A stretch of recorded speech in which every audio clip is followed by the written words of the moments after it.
बिस्मिल्लाहिर्रहमानिर्रहीम। यहूदियों के साथ हमारे ताल्लुकात कैसे होने चाहिए, इस सिलसिले में कुरान मजीद की हमारे लिए क्या रहनुमाई है।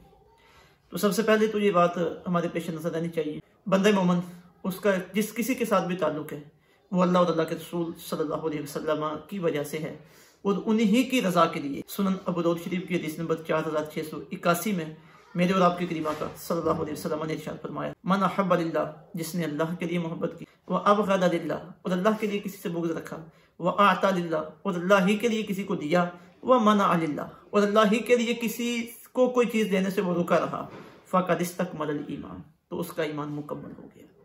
तो ये हमारे लिए सबसे पहला ज़ाब्ता है कि हमारा जिस किसी के साथ भी ताल्लुक हो वो अल्लाह के लिए हो। अल्लाह ने जिसके साथ हमें ताल्लुक कायम करने का हुक्म दिया है, हमारा उसके साथ ताल्लुक कायम होना चाहिए, और जहाँ से हमें अल्लाह ने ताल्लुक कायम करने से मना फरमाया है वहाँ हमारा ताल्लुक कायम नहीं होना चाहिए। अब ताल्लुकात की भी दो किस्में हैं, एक है ज़ाहिरी दुनिया का लेन देन, दुनिया का रख रखाव, और एक है पक्का याराना दोस्ती क़ल्बी ताल्लुक। तो गैर मुस्लिम उनकी भी दो किस्में हैं, चाहे वो यहूदी हों या कोई और काफिर हों। एक गैर मुस्लिम वो हैं जो शरीयत की इस्लाह में जिन्हें हर्बी कहा जाता है, यानी जो मुसलमानों के साथ मैदान जंग में मौजूद हैं और वो मुसलमानों को नुकसान पहुंचाने का कोई भी मौका ज़ाया नहीं जाने देते और मुसलमानों की और उनकी कशमकश चल रही है। एक गैर मुस्लिमों की ये किस्म है। और दूसरी गैर मुस्लिमों की किस्म वो है जो मुसलमानों के साथ अमन में रह रहे हैं। किसी एक मुल्क में मुसलमान भी हैं, काफिर भी हैं, उनमें ईसाई हैं, यहूदी हैं, वो अमन के साथ मुसलमानों के साथ रह रहे हैं, कोई जंग वाला कोई दुश्मनी वाला मामला नहीं है। या कोई किसी जगह पे मुसलमानों की हुकूमत है और वहाँ ये गैर मुस्लिम यहूदी ईसाई या मुशरिक जिम्मी हो के मुसलमान हुकूमत के मातहत होकर रह रहे हैं।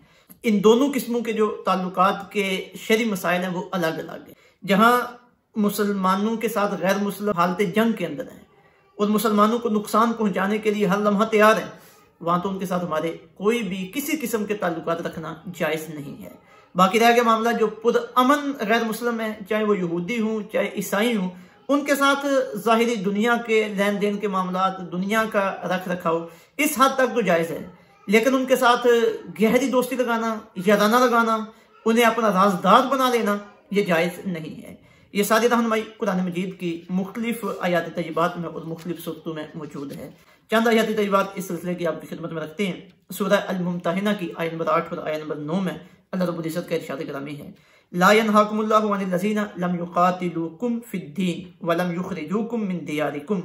फरमाया अल्लाह ताला तुम्हें इस बात से मना नहीं फरमाता कि वो काफिर जिन्होंने तुम्हारे साथ जंग नहीं की दीन के मामले में और ना ही उन्होंने तुम्हें अपने घरों से निकाला है, अन तुबर्रुहुम कि तुम उनके साथ नेकी करो, व तुक़सितू इलैहिम और उनके साथ इंसाफ करो, इन्नल्लाह युहिब्बुल मुक़सितीन, बेशक अल्लाह ताला इंसाफ करने वालों को पसंद करता है। यानी ये फरमाया गया कि काफिर तुम्हारे साथ हालते जंग में नहीं है और जिन्होंने दीन के मामले में तुम्हारे साथ जंग नहीं की और तुम्हें तुम्हारे घरों से बेदखल नहीं किया, अल्लाह ताला उनके साथ नेकी करने और उनके साथ अदल इंसाफ करने से तुम्हें मना नहीं फरमाता, बल्कि अल्लाह तो अदल इंसाफ को पसंद करता है। बाकी रह गए वो काफिर के जो मुसलमानों के दुश्मन है और मुसलमानों के साथ हालत जंग के अंदर है, उनके बारे में अगली आयत में फरमाया गया कि इन्नमा यनहाकुमुल्लाहु अनिल लज़ीना क़ातलूकुम फ़िद्दीन, अल्लाह ताला ने तुम्हें सिर्फ उन लोगों से दोस्ती करने से मना फरमाया है जिन्होंने दीन के मामले में तुमसे जंग की है, व अख़रजूकुम मिन दियारिकुम और तुम्हें तुम्हारे घरों से निकाला है, व ज़ाहरू अला इख़राजिकुम तुम्हें तुम्हारे घरों से निकालने पर उन्होंने मदद की है, अन तुवल्लूहुम तो हमने मना किया कि तुम उनके साथ दोस्ती न लगाओ, व मन यतवल्लहुम जो उनके साथ दोस्ती लगाएगा फ़उलाइका हुमुज़ ज़ालिमून तो वही लोग जालिम हैं। अब ये दो आयात तय्यबात हैं, ये वाज़ेह कर रही हैं कि किन काफिरों के साथ हमारा ताल्लुक होना चाहिए और किन काफिरों के साथ हमारा ताल्लुक नहीं होना चाहिए।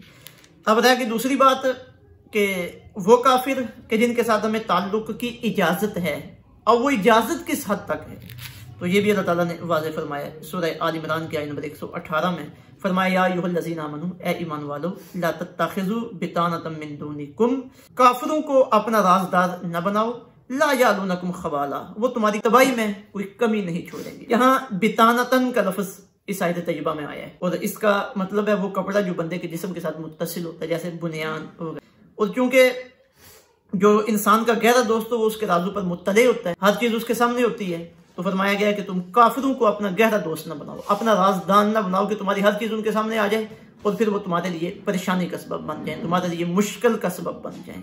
तो ये दोस्ती के मुख्तलिफ अंदाज कि दुनिया का ताल्लुक, लेन देन का मामला, सरसरी ताल्लुक उन काफिरों के साथ हम रख सकते हैं जो हमारे साथ हालत जंग के अंदर नहीं है, अमन के साथ हैं। उनके साथ जो हमारे ताल्लुकात हैं दुनिया के एतबार से वो आका अलैहिस्सलाम के हदीस तय्यबात से भी साबित है। मसलन सही बुखारी शरीफ की हदीस पाक हज़रत अस्मा बिन्त अबी बकर रज़ियल्लाहु ताला अन्हा बयान करती हैं कि रसूलुल्लाह सल्लल्लाहु अलैहि वसल्लम के ज़माने में मेरी वालदा मेरे पास आई और वालदा उस वक्त मुशरिका थी।